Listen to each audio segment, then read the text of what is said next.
E vamos combinar, isso é totalmente possível de acontecer com a gente.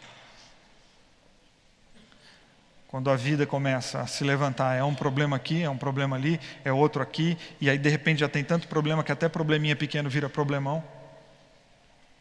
Porque tem fase que é assim, não fura um pneu, furam 3. Os tempos estão sombrios, todos os sinais estão sendo dados. Acorde enquanto é tempo. Jesus está voltando. Volte para ele antes. O mundo nos engana, mas a verdade é uma só. Deste mundo nada se leva. Não se deixe mais ser enganado pelos emissários de Satanás. Nosso propósito aqui neste canal é te convidar, todos os dias, para essa reflexão. Reflexão do dia. Mateus 5, 17. Não cuideis que vim destruir a lei ou os profetas, não vim abrogar, mas cumprir. 18. Porque em verdade vos digo que, até que o céu e a terra passem, nem um jota ou um tio jamais passará da lei, sem que tudo seja cumprido. 19. Qualquer, pois, que violar um destes mandamentos, por menor que seja, e assim ensinar aos homens, será chamado menor no reino dos céus, e aquele, porém, que os cumprir e ensinar será chamado grande no reino dos céus.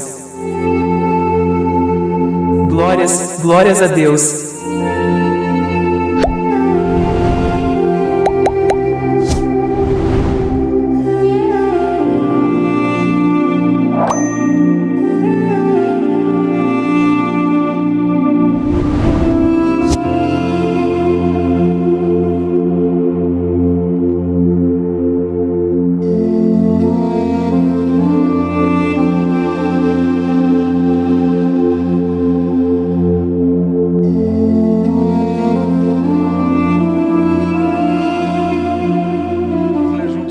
Capítulo 21, do versículo 1 até o 9. Diz assim: Depois disso, Jesus apareceu outra vez aos discípulos, agora no mar de Tiberíades, o mar da Galileia. Aconteceu assim: Simão Pedro, Tomé, cujo apelido era Gêmeo, Natanael, de Caná da Galileia, os irmãos Zebedeu e 2 outros discípulos estavam na praia. Simão Pedro disse: Vou pescar. Os outros disseram: Vamos com você. Eles entraram no barco, mas não pegaram nada naquela noite. Quando o sol surgiu, Jesus estava de pé na praia, mas eles não o reconheceram. E Jesus disse: Paz seja com vocês. Pegaram alguma coisa para comer? Eles responderam: Não. Então ele disse: Lancem a rede do lado direito do barco e vejam o que acontece. Eles fizeram o que ele disse. De repente, havia tantos peixes na rede que eles não conseguiam puxá-la. Então o discípulo que Jesus amava disse a Pedro: É o Senhor. Vamos orar mais uma vez? Pai querido, nós te agradecemos por esse dia, por tudo aquilo que já vivemos hoje de manhã, em comunidade, entre amigos, cientes de que o Senhor acolhe todas as nossas expressões sempre, e assim foi hoje de manhã, e eu peço que continue sendo nesse momento, onde talvez vamos entrar em contato com algumas dores, alguns desânimos, entrar em contato com essas noites escuras que fazem parte do viver, mas cremos que o sol um dia vai brilhar na nossa vida. Cremos que o Senhor está sempre conosco e pedimos que através dessa história o Senhor nos ajude a percebê-lo. Em nome de Jesus. Amém. A vida não é fácil. Eu gosto de viver, eu me encanto com as possibilidades da existência, inclusive a possibilidade da reinvenção, porque eu acredito em reinvenção, eu não acredito em destino. Eu acredito que nós podemos refazer a nossa vida, retomar decisões, pedir perdão, recomeçar, refazer aquilo que nós não gostamos. Mas, a despeito de todo esse encanto que eu tenho com a vida, toda a possibilidade de criação que eu acredito que temos, não posso e não quero que você caia na ilusão de que a vida é tranquila. Porque às vezes a vida complica e muito. O bicho pega mesmo em alguns momentos da nossa história. Porque nós lidamos já com as nossas questões diárias, com as nossas dificuldades do dia a dia, as triviais, aquelas que acontecem aí a toda hora, a todo tempo. Assim como há períodos ou há histórias, eventos que dão uma carga maior do peso. A tinta da dor fica mais carregada e mais dolorida.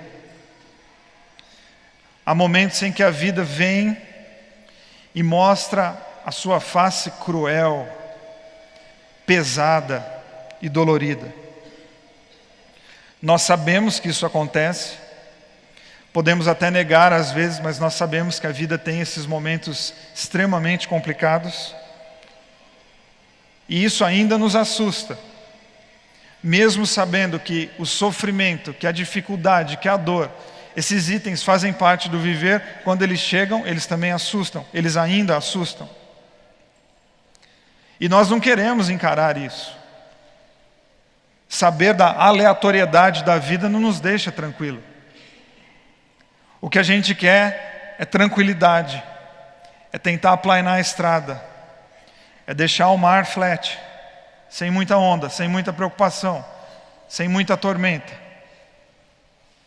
A gente pode até querer isso, mas a vida não respeita as nossas vontades, muito menos por decreto. E por querer acalmar o mar ou viver uma vida com mais tranquilidade, nós buscamos recursos, buscamos ideias, lemos livros, escutamos reflexões, pregações,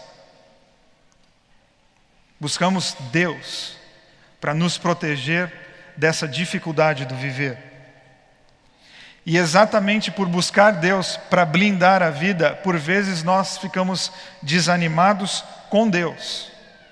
Porque tem muita gente desanimada com Deus, insatisfeita com Deus. Aí você vai falar, Deus, a vida aperta e sobra para Deus. Sim, porque dependendo da visão que foi apresentada a você de Deus, a fé se resume a fazer sacrifícios, dar passos para quê? Para Deus resolver as suas questões. Para você conseguir o benefício divino. E aí nós vivemos frustrados com Deus, por quê? Porque esses benefícios não chegaram. Todos vocês, inclusive o que vos fala, têm dificuldades e dores para repartir aqui hoje de manhã, todos nós. E estamos dentro de uma igreja cristã, oramos, cremos. Temos que fazer sacrifício, por quê? Porque Deus só age diante de diversas ações que eu tenho que fazer para então Ele agir, fazer alguma coisa por mim. Você tem que cumprir com uma infinidade de passos impostos pela religião. Senão Deus não age. E muita gente aqui cumpriu com milhas de passos. E continua com dificuldade. No meio desses muitos passos apareceu uma doença. No meio desses muitos passos morreu alguém na tua família. No meio desses muitos passos o desemprego bateu na tua porta. Cadê Deus? Esse evangelho existe. Ele é forte, ele tem público e dá lucro. Mas gera pessoas extremamente cansadas e desanimadas.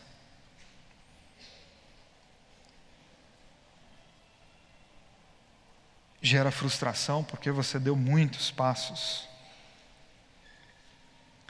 E repito, no meio desses muitos passos, a casa caiu. E isso é fé? É. Isso é fé. Porque tudo aquilo que você acredita é fé. Você está depositando a tua confiança naquela ideia, naquela percepção de Deus. Fé é o quê? É a maneira como você altera o seu mundo? Fé é uma blindagem que protege você contra os males dessa vida? Fé é um pó mágico que você se banha com esse pó e aí você então está tranquilo em relação ao resto do ano?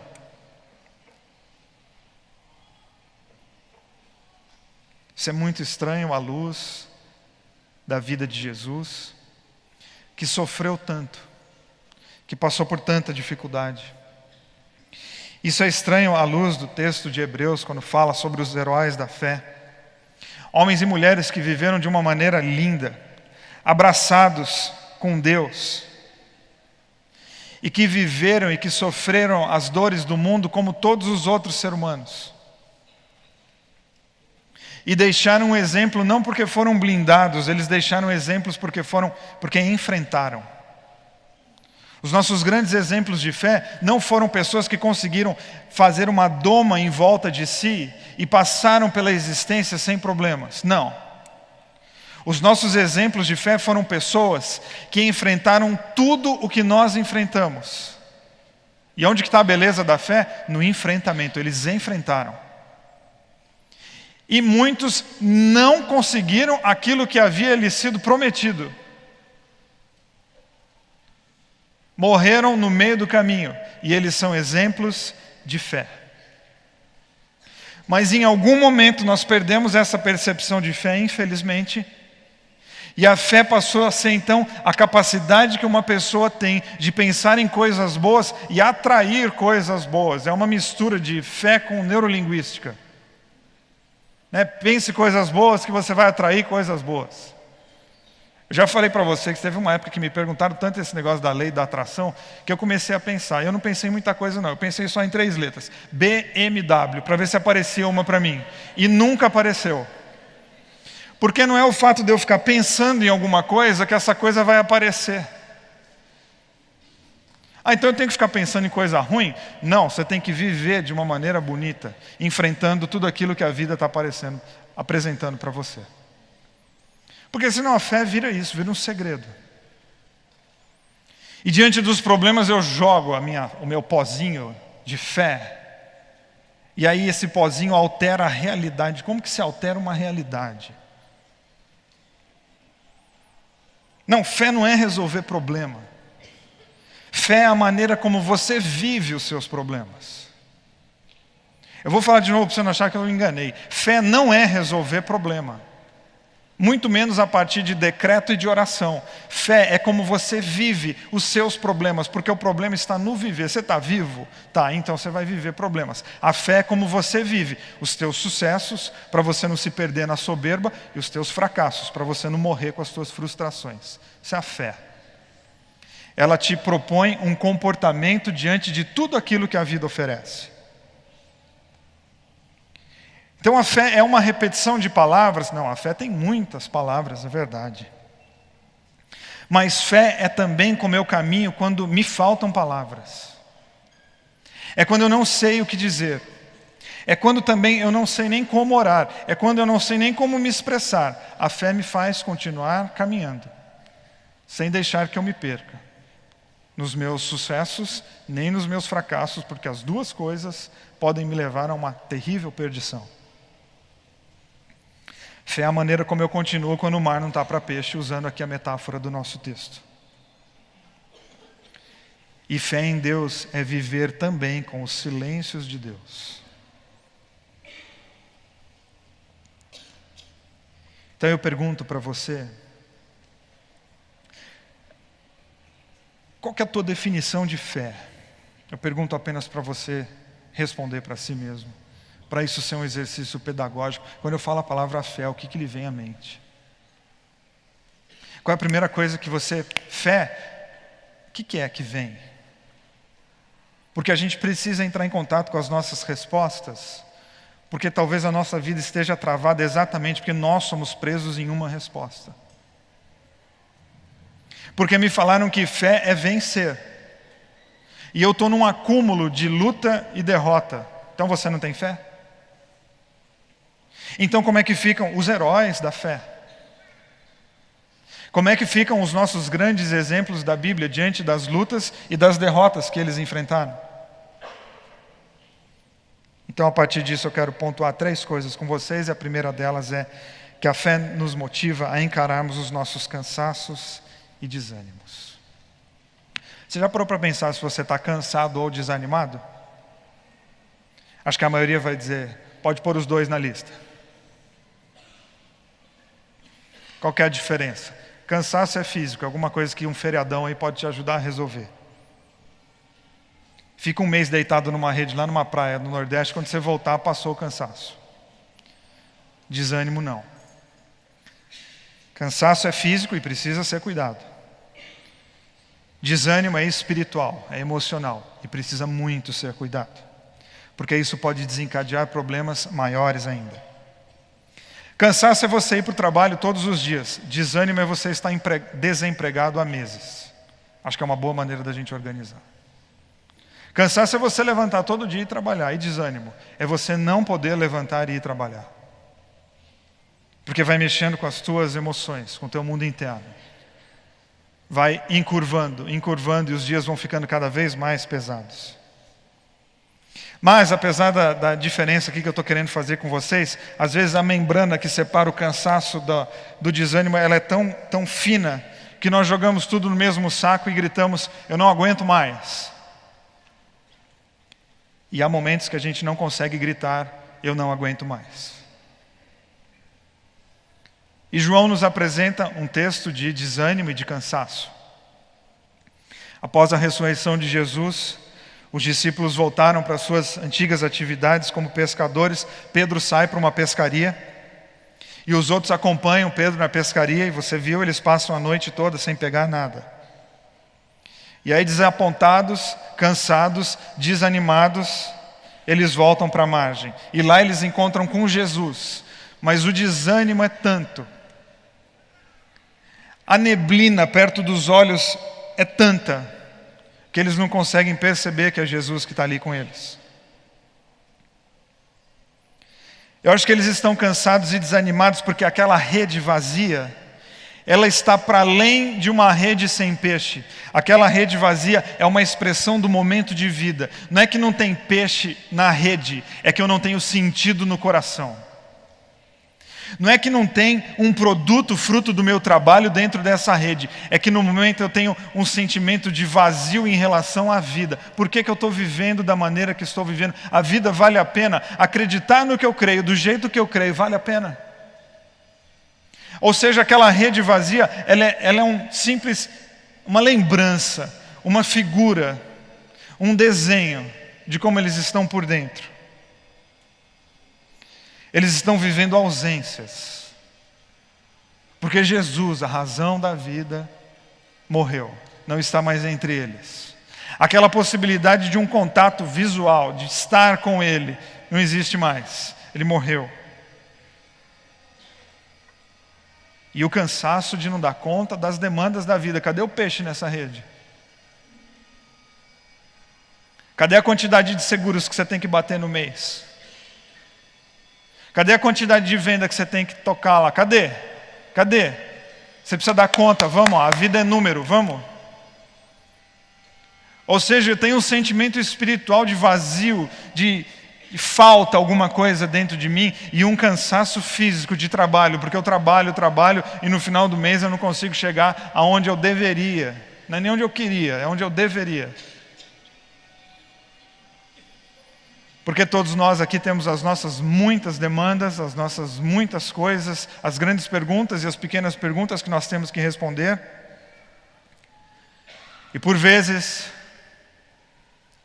no primeiro domingo de julho, a gente começa a rever todos os votos que fizemos no final do ano passado para esse ano, e a gente já começa a falar, não vai dar. E tudo aquilo que eu planejei começa a ir por água abaixo, e agora eu tenho que começar a refazer todos os planos que eu tinha feito para 2017, porque metade já foi para o espaço. E aí nós nos sentimos assim, nas margens da beira da praia, limpando redes vazias. Na beira da praia, com o coração tomado de angústia e de decepção com a vida e com nós mesmos. Com a vida porque ela tem sido dura demais, e com a gente porque nós não damos conta do trivial, do basicão. na beira da praia, cansados ao ponto de não perceberem que Deus está ali com eles. O cansaço é tanto, o desânimo é tanto, que impede de sentir a presença de Jesus ao lado deles. E vamos combinar, isso é totalmente possível de acontecer com a gente. Quando a vida começa a se levantar, é um problema aqui, é um problema ali, é outro aqui, e aí de repente já tem tanto problema que até probleminha pequeno vira problemão. Porque tem fase que é assim, não fura um pneu, furam 3.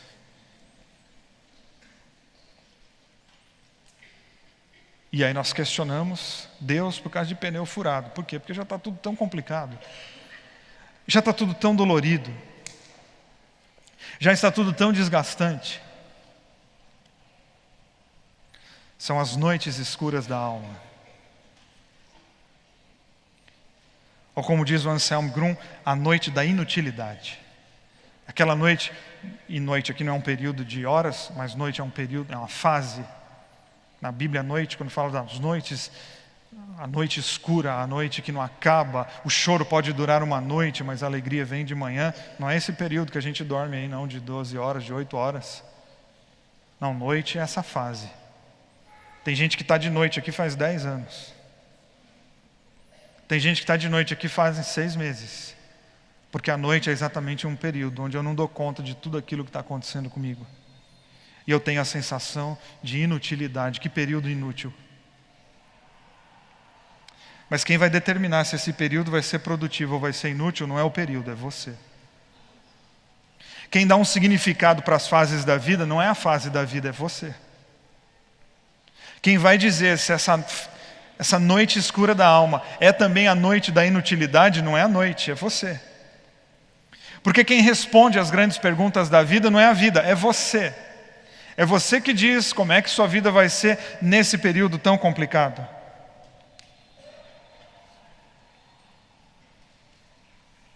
E todo cuidado, quando diante desses momentos, nós começamos a questionar de que vale crer em Deus se eu estou vivendo o que estou vivendo. Porque quando essa pergunta chega, aí a gente tem que ligar um alerta. Porque aí a nossa fé saiu do campo do comportamento e entrou no campo da utilidade. E fé não pode ser utilitarista, fé é de relacionamento. De que vale crer no que crer se eu não tenho aquilo que foi prometido para mim em nome de Deus, que essa é a frase correta, não é aquilo que Deus te prometeu, é aquilo que foi prometido a você em nome de Deus. Desculpe, mas é uma fé um pouco infantilizada. Essa fé que quer proteger e livrar das noites escuras da alma e de todos os problemas, ela é aquele desejo intrauterino, de ficar dentro de um espaço protegido, onde tudo nos é provido e a gente não precisa se preocupar com mais nada. E a fé cristã é a fé que dá boas-vindas à vida aqui fora. Está vendo a vida? Olha quantas possibilidades. Tem muitas possibilidades. Construa muitas coisas e fique esperto, porque tem muita coisa complicada por aí. Foi Jesus que resumiu a fé cristã dessa maneira quando ele falou: olha, mantenha um bom ânimo, porque o desânimo está por todo lugar. João 16:33. No mundo vocês terão muitas aflições, mas tem bom ânimo. Ou seja, construa ânimo, busque coragem para viver. Por quê? Porque a falta de coragem e o desânimo estão por aí. A fé cristã é a inversão, é a contracultura, é o outro ponto de vista. É exatamente fazer aquilo em que eu não estou com vontade de fazer, mas sei que preciso. É exatamente aquilo que ninguém quer fazer, pois então eu faço. É coragem para viver os processos que nós, no planejamento da vida, isso jamais estaria lá. Eu estou vivendo algo que eu nunca imaginei. Então a fé cristã é para te ajudar a viver isso que você nunca imaginou. Mas ela não resolve? Não. Porque a fé cristã não é uma fé de coisas. A fé cristã é um sentimento em pessoas. É a maneira como você responde àquilo que você não quer viver. É a maneira como você se comporta quando você está na beira da praia, com as redes vazias, com o coração tomado de desânimo. Como é que você responde a isso? Ou seja, fé não é fazer dar certo. Fé é continuar quando dá errado. Por que eu estou insistindo tanto no lado de que o erro, o sofrimento, a noite escura da alma, as nossas dores fazem parte da vida? Para você não desanimar com a tua fé.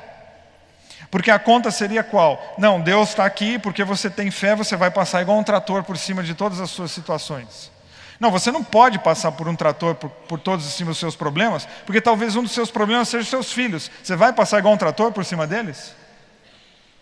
Você não pode passar igual um trator por cima de todos os seus problemas, porque talvez um dos seus problemas seja o teu casamento. Você vai passar igual um trator por cima do teu marido, da tua esposa? Não passe, mesmo que você queira. Porque a fé é um sentimento que me ajuda a me controlar diante daquilo que eu não estou conseguindo controlar. Viver aquilo que eu não quero viver. E por as coisas estarem dando errado, eu faço então a conta. Se fé é viver uma vida que dá certo, eu não tenho fé. Não. Fé é você continuar vivendo e tentando e lutando por aquilo que é certo, exatamente quando as coisas estão dando errado. É para você se perceber uma pessoa de fé no momento em que você está. E não jogar e dizer, não vale a pena, porque olha só como eu estou.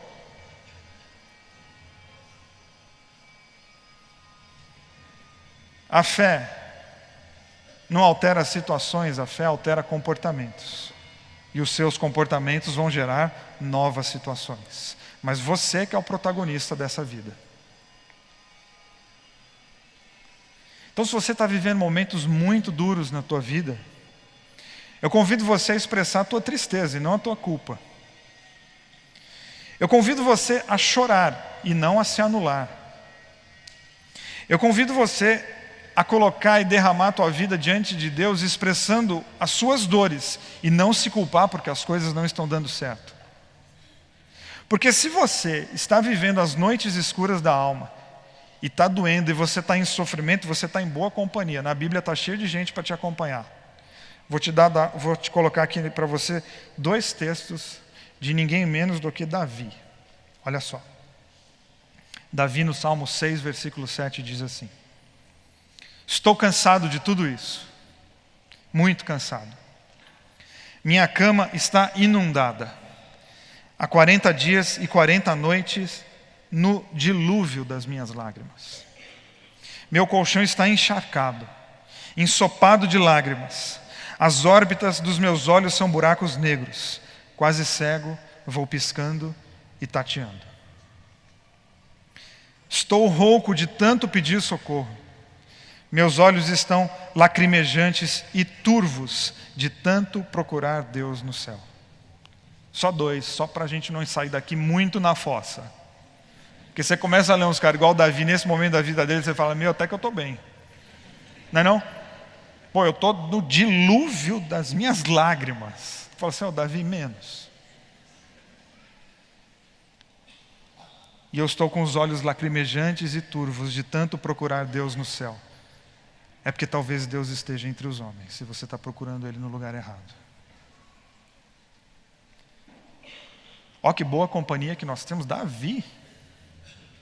O rei Davi. As noites escuras da alma fizeram parte da vida de Davi. Você acha que elas vão fazer parte da sua e da minha? Fizeram parte da vida desses discípulos, será que elas vão fazer da minha e da sua?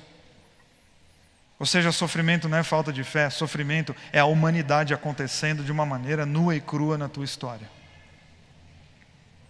E fé não é uma solução de comportamento, uma solução de situação diante da dor. Fé é você continuar tentando, fazendo valer cada dia teu ter um sentido diferente. Porque quem vive assim pode até ter dias difíceis, mas jamais dias vazios. Segundo, a presença de Deus é sutil. Sim, há períodos em que nós ficamos essas noites todas lutando e nada acontece. E a dor é tanta, a angústia é tanto, o sofrimento é tanto, o desespero é tanto, que nós perdemos a sensibilidade para ver, sentir a presença de Deus no meio do nosso sofrimento. Jesus está, sim, mas Ele não é visto. Esse é o nosso grande drama nos nossos períodos complicados. Ele está, mas é que eu acabei, por circunstâncias da vida, ficando mais focado naquilo que me oprime do que naquilo que pode me aliviar. Porque períodos assim roubam o nosso foco, roubam a nossa atenção, roubam a nossa capacidade de cuidar do nosso próprio coração e da nossa fé, e transformamos os nossos problemas em ídolos e não vemos nada além daquilo que está nos sufocando.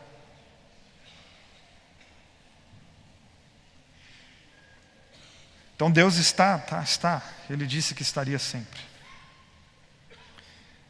Mas aí novamente ficamos diante das rédeas das nossas tradições, que definem como que nós devemos pensar Deus e as suas manifestações. Porque como é que Deus age? Como é que Deus aparece? Como é que Deus se revela? Como que é? E aí nós já temos todas as nossas caixinhas definindo como que é, como que será, ou como que deve ser a ação de Deus diante da minha dor. Tem um episódio da Bíblia muito interessante que eu quero ler com você. É uma lição que Deus dá para um homem chamado Elias. Porque Elias passa por muitas dores, por muitas lutas, por muitas confusões emocionais, muitas projeções de si mesmo nos seus inimigos. E no momento em que ele está desanimado, angustiado, sem forças para viver, Deus fala com ele. Em 1 Reis, capítulo 19, versículo 11, diz assim, Deus aparece para o profeta Elias e diz assim: o Eterno disse, saia e fique no monte diante do Eterno. O Eterno passará ali. Um vento muito forte varreu o monte, partindo e esmigalhando as pedras diante do Eterno. Mas o Eterno não estava no vento. Depois do vento veio um terremoto, mas o Eterno não estava no terremoto. Depois do terremoto veio fogo, mas o Eterno não estava no fogo. Por fim, depois do fogo, uma brisa suave começou a soprar. Quando Elias sentiu a brisa, cobriu a cabeça com a capa, foi para a entrada da caverna e esperou ali. Onde é que Deus está? Poder, terremoto. Num vento muito forte, numa tempestade. Porque onde ele chega abalando as estruturas. Isso pode acontecer? Claro. Mas é só dessa maneira? Não, porque se for só dessa maneira, você acabou de enlatar Deus. E Deus é vento, sopra onde quer, do jeito que quer. Ou seja, não prenda a ação de Deus e as manifestações de Deus e as percepções de Deus dentro dos seus e dos meus limites, das nossas pequenas, limitadas capacidades de entender como é que Deus pode agir. Então as suas experiências com Deus podem fazer um furacão dentro de você? Pode, claro que pode. Pode te levar ao entusiasmo, picos de emoção. Nós podemos pensar que uma experiência com Deus é um terremoto que abala as estruturas enfermas do nosso coração? Sim. Nós podemos pensar que uma experiência com Deus é como um terremoto que derruba as paredes que nos impedem de ver a vida com beleza? Sim, Deus é um terremoto. Derrubou aquilo que me destruía. Deus destruiu aquilo que me destruía.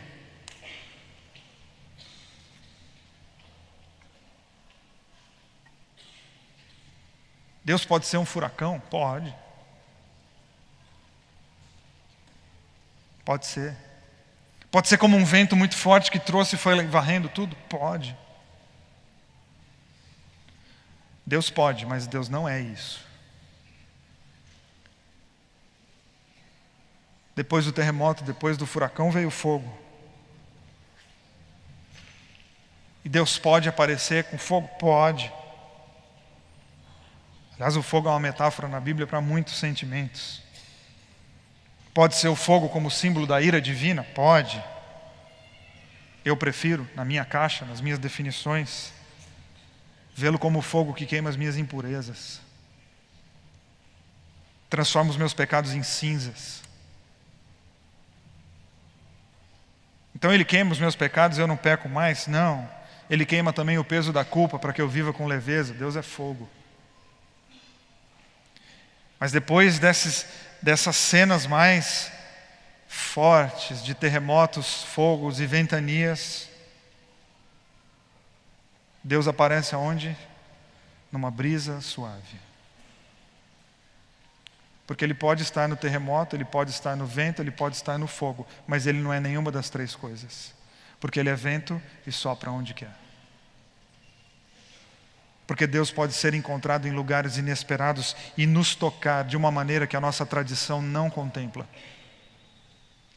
Deus pode ser encontrado em lugares que você não imagina e falar com você de uma maneira que você não contemplou até hoje na tua vida espiritual. E aí quando bate aquela brisa suave, então Elias se cobre. E numa caverna, solitude. Solitude é a capacidade de você ficar com você mesmo. Ele sente Deus falar com ele. Deus toca o coração do profeta. De outra maneira. Talvez ainda um pouco nova. Mas Ele é o Deus que faz novas todas as coisas. Estou dizendo isso porque para você tentar outros caminhos na sua experiência com Deus. Não se prenda ao que eu estou falando hoje de manhã e não se prenda àquilo que você já escutou em outras praças. Não caia no erro macro de engaiolar Deus, porque Deus não é peixe para ficar preso em rede. Deus é vento e sopra onde quer. E se você colocá-lo dentro de uma caixa e dentro de uma rede, é só daquela maneira que você vai conseguir ouvi-lo. Jesus estava lá na noite escura da alma? Estava. De outra maneira. De outro jeito. Mas o coração deles estava já pronto para ver e entender a presença de Jesus sempre da mesma maneira.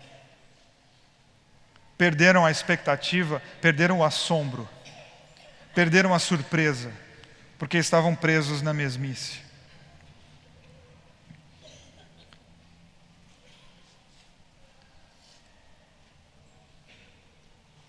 E por fim, o seu desânimo, aqui hoje de manhã, pode estar exatamente na visão que você construiu de Deus nesses últimos anos. Porque quando eles estão lá, desanimados, abatidos pela vida, pela situação pontual, Jesus olha para eles e fala: joga a rede do outro lado do barco. Lancem a rede do outro lado. Olha que frase simples, e a gente pode pensar tanta coisa com ela. Porque a tua alegria pode estar do outro lado, e não do lado que você está insistindo. Por que você não muda de ideia? Por que você é tão apegado assim àquilo que você aprendeu? Parece que o que você aprendeu é mais importante do que Deus. Cuidado para suas doutrinas não virarem ídolos, que você não pode colocar a cabeça para o outro lado porque você está em pecado. O oceano é muito maior do que a nossa limitada visão de perceber aqui o tamanho. A gente enxerga a lagoa, é um oceano. Ou seja, muda um pouco a tua visão, olha para o outro lado. A vida é muito maior do que os nossos estreitos limites, as nossas estreitas capacidades de perceber a vida. Não precisa ficar com medo, não. O Eliel já escreveu 3 livros chamados Pensar Não é Pecado. Pode pensar, pode mudar para o outro lado.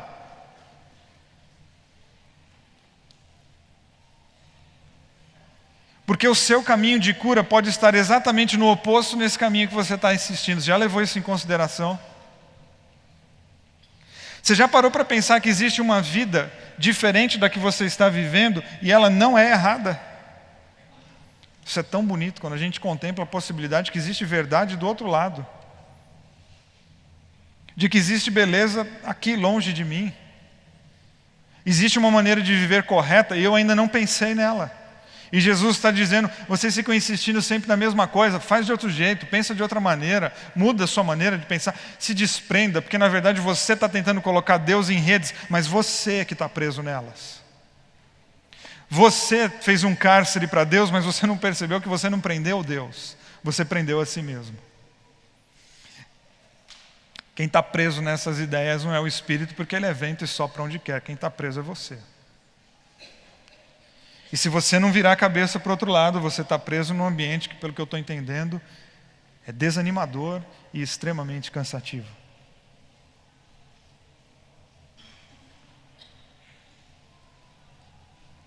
Quantas lutas que você vai viver ainda na tua vida?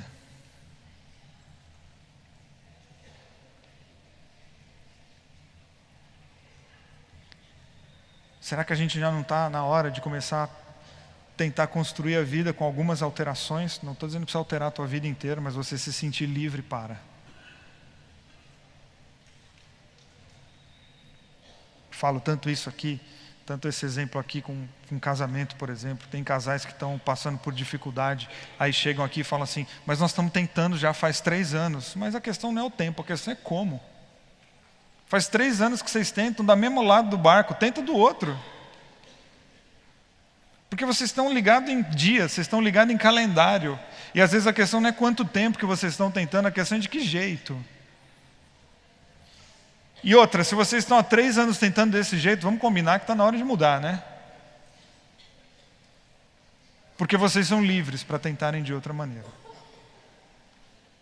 Porque falaram que era só desse jeito, mas tem tantas outras maneiras. Porque ninguém é dono, ninguém retém toda a verdade. O que nós precisamos na nossa vida é de sensibilidade para perceber quais são as nossas prisões. E tentar diminuir essa névoa que está dentro, tomando conta do nosso olho, para a gente perceber Jesus dizendo, vamos tentar de outro jeito. E o texto é tão lindo que diz assim, quando o sol brilhou, aí então eles viram que era Jesus. Será que a gente podia dizer a frase contrária? E quando eles viram Jesus, então o sol brilhou. Eu preciso cuidar do meu coração, ajustar a sintonia fina da minha sensibilidade e perceber Deus em lugares inusitados. E quem vive assim, nessa comunhão tão íntima, nesse contato tão íntimo com Deus, consegue fazer com que noites escuras sejam também noites de crescimento. E quando nós temos essa proximidade com Deus tão grande, a gente consegue transformar os nossos desânimos em esperança. Meus amigos e irmãos, as coisas mundanas, às vezes, nos faz sentir que estamos vivendo um mundo de felicidades. Não nos deixam enxergar a realidade e ainda nos mantém na escuridão. É preciso que alguém nos chame a atenção dessas coisas, que nos faça acordar para a verdadeira vida essa com Jesus. O momento de despertar é agora. Pare agora e pense nisso.